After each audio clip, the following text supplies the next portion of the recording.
So Jonathan Lewis made a post on the DJ Tutors Facebook wall today that said something to the effect of, the most important thing that every mobile DJ can do at every gig is to not drink alcohol. And there was a real mixed bag of responses under it. A lot of people said, well, of course not.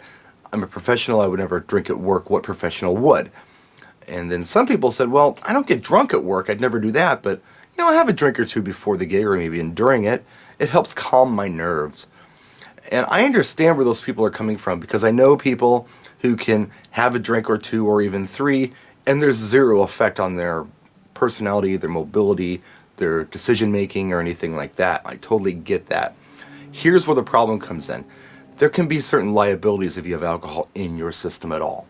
Let's say that a drunk person comes up to you at a gig and starts some kind of problem. It can be a fight, it can be property damage, it can be all kinds of things that involve you, the DJ. If the police show up, it would be really nice to be able to say with a straight face and to prove if need be you have no alcohol in your system. The client will appreciate that too.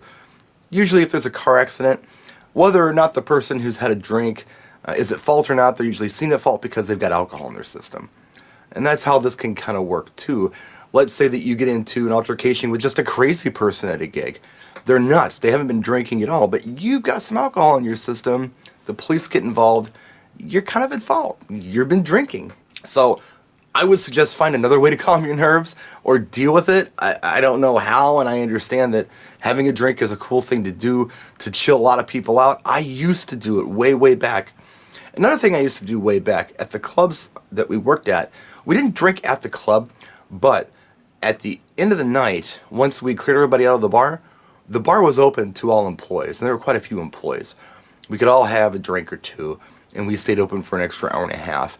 So we weren't drinking when the clients were there, but we could drink and just chill out after work. And that was kind of a cool compromise that the bar put together. But the reason the bar didn't want us drinking was for the reasons that I'm stating right now. If there's a problem and you've got alcohol in your system, you might be seen as part of the problem or to blame, even though you're not.